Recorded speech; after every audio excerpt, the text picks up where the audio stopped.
जा रहे हैं द्वारका के आसपास जो 3-4 डेस्टिनेशन है। शिवराजपुर बीच है, फिर नागेश्वर ज्योतिर्लिंग है, इसके अलावा एक रुक्मणी टेम्पल है और एक जगह है जिसका नाम मैं भूल गया हूँ। तो ये 4 डेस्टिनेशन आज हम कवर करने वाले हैं और मैं आपको वो 4 डेस्टिनेशन दिखाऊंगा। यहाँ पे अगर आपको घूमना है तो जो ऑटो वाले होते हैं उनको आप पूरे दिन के लिए हायर कर सकते हो। मैंने ये 4 डेस्टिनेशन या 5 डेस्टिनेशन घूमने के लिए ऑटो वाले को 800 रुपीज़ दिए हैं। वो हमें पूरा दिन घुमाएगा और फिर बाद में होटल पे ड्रॉप कर देगा। तो अगर आप यहाँ पे आ रहे हो और घूमना है तो सबसे अच्छा ऑप्शन है आप ऑटो हायर कर लीजिए और घूमिए आराम से। या फिर यहाँ पे एक बस भी चलती है जो म्यूनसिपल कॉरपोरेशन की होती है या गवर्नमेंट बस भी चलती है। तो वो पर पर्सन 100 रुपीज़ चार्ज करते हैं और जितने भी डेस्टिनेशन हैं वो आपको घुमाएंगे। लेकिन बस का एक फ़िक्स टाइम होता है, आपको एक स्टॉप पे छोड़ेंगे, फ़िक्स टाइम देंगे और उसके बाद तुरंत निकल जाएंगे। तो मुझे ये नहीं पसंद, इसलिए मैंने ऑटो किया है।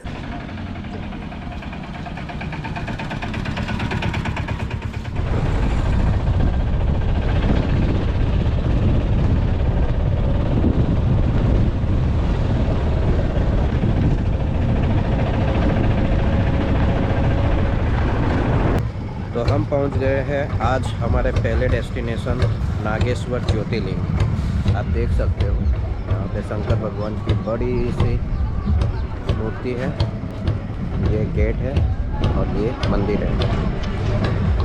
ये मंदिर का महत्व भी सोमनाथ मंदिर के बराबर है क्योंकि ये एक ज्योतिर्लिंग है। मंदिर के गेट पे ही ये बहुत बड़ी शंकर भगवान की प्रतिमा है।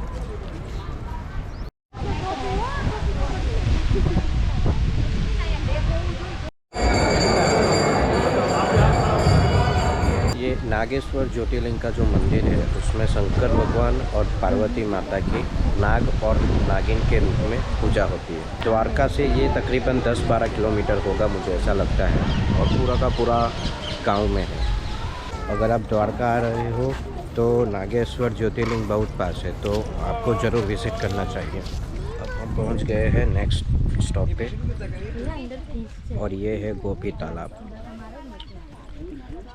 नागेश्वर ज्योतिर्लिंग से जब आओ रिटर्न होगे उसके बीच में आता है गोपी तालाब। और ये जो गोपी तालाब है उसके पीछे एक स्टोरी है, इसलिए लोग यहाँ पे आते हैं। ज़्यादातर लोगों को पता नहीं है वो स्टोरी।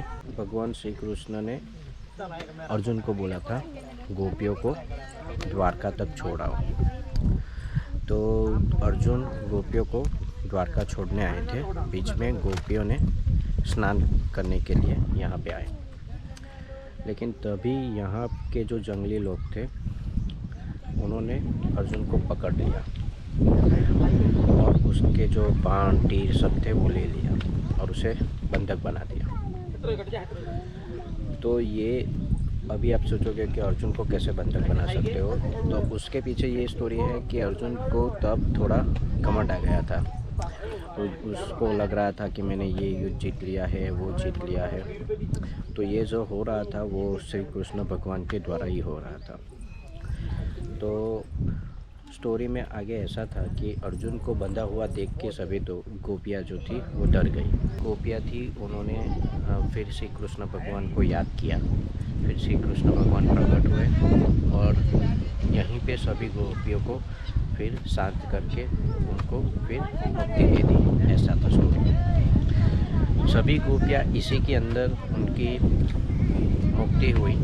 तो वो यहाँ की जो तालाब की जो ज़मीन थी और उसके आसपास की वो सभी चंदन के रूप में आ गई। यहाँ पे ये जो ज़मीन का कलर है वो चंदन जैसा हो गया और वो चंदन जैसी माटी है वो यहाँ पे ये लोग बेचते भी हैं।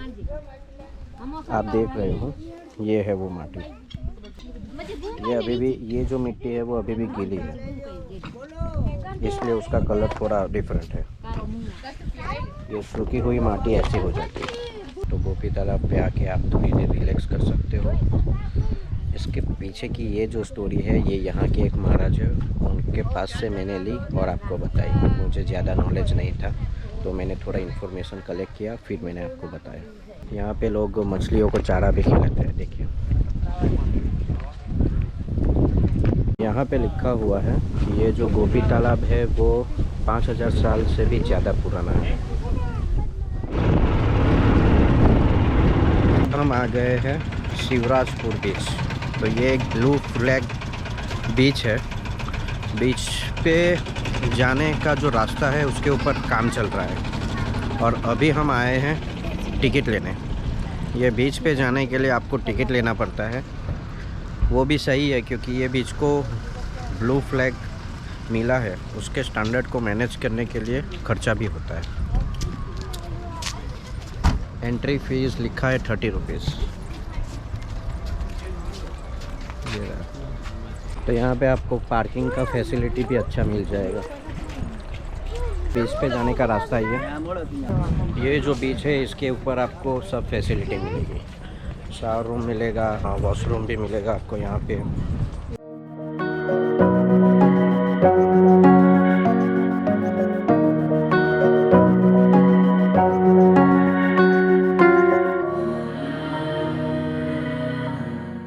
बीच पे आओगे आप तो ये नीचे से ऊपर का रास्ता है और ऊपर से फिर आपको ये पूरा का पूरा बीच दिखता है। जो फर्स्ट इम्प्रेशन है वो है वाव। इसे देख के गोवा के बीच की याद आ रही है। ब्लू वाटर है, पूरा का पूरा ब्लू वाटर है, ज़बरदस्त। आज संडे है इसलिए क्राउड ज़्यादा है। साथ ही साथ वहाँ पे बहुत सारी वाटर स्पोर्ट्स एक्टिविटी भी हो रही है।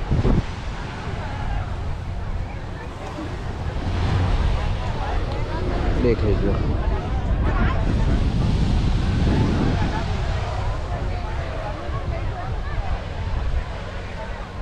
ये जो बीच है गजब का है।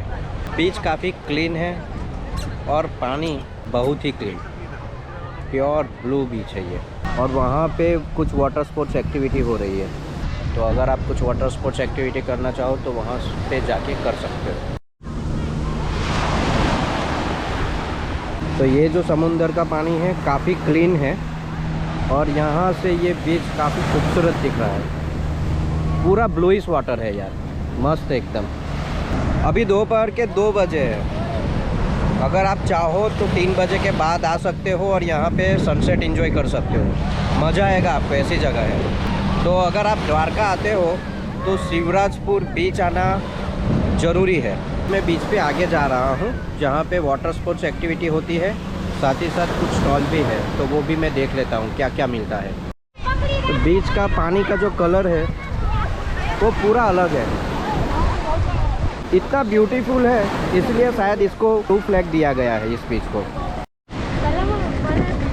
तो यहाँ पे बहुत सारी वाटर स्पोर्ट्स एक्टिविटी होती है। अगर आप बार्गेन करोगे तो अच्छे रेट में आप कर पाओगे। इस तरफ आप देख सकते हो, यहाँ पे बहुत सारे स्टॉल भी है। कैमल राइड करनी हो तो भी कर सकते हो। स्कूबा डाइविंग का भी ऑप्शन है, तो अगर आपको स्कूबा डाइविंग करनी हो तो भी आप कर सकते हो। ये आप नंबर देख सकते हो, उसके ऊपर आप व्हाट्सअप करके इंक्वायरी कर सकते हो।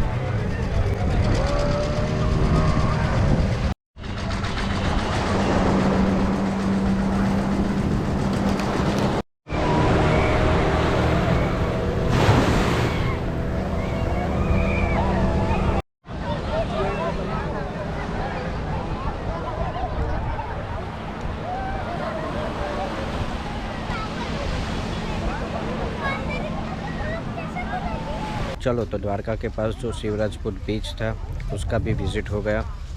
बहुत अच्छा एक्सपीरियंस रहा और मैं तो आपको सजेस्ट करूंगा अगर आप द्वारका आते हो तो शिवराजपुर बीच जाना ज़रूरी है। अब लास्ट हमारा डेस्टिनेशन है रुक्मणी टेम्पल।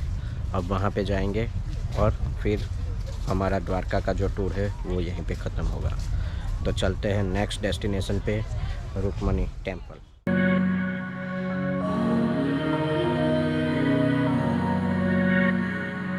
पहुंच गए हैं हमारे लास्ट डेस्टिनेशन रुक्मणी टेम्पल।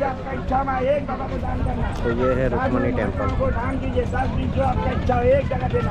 एक को देंगे सारे बाबाओं का आशीर्वाद मिलेगा, कोई उठेगा नहीं, कोई मारेगा नहीं। ये मंदिर का जो हिस्ट्री है उसके बारे में मुझे कुछ नहीं पता। सिर्फ इतना पता है कि ये काफ़ी पुराना मंदिर है।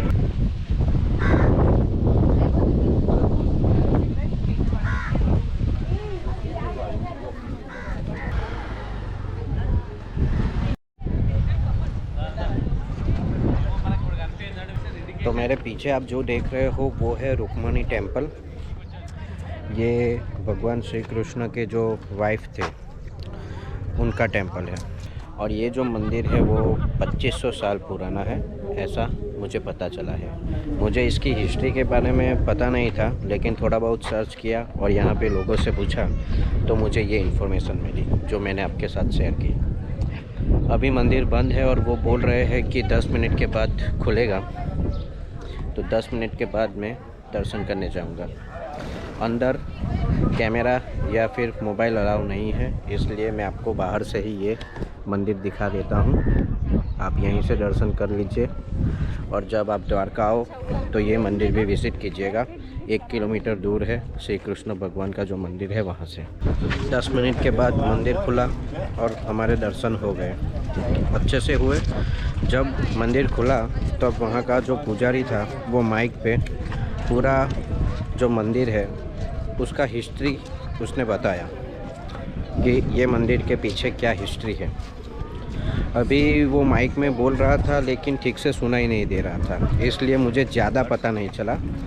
तो आप जब आओ तो आपको शायद पता चल जाए। तो अब द्वारका का जो सफ़र है वो यहीं ख़त्म होता है। मिलते हैं नेक्स्ट वीडियो में। आई होप आपको ये वीडियो अच्छा लगा हो।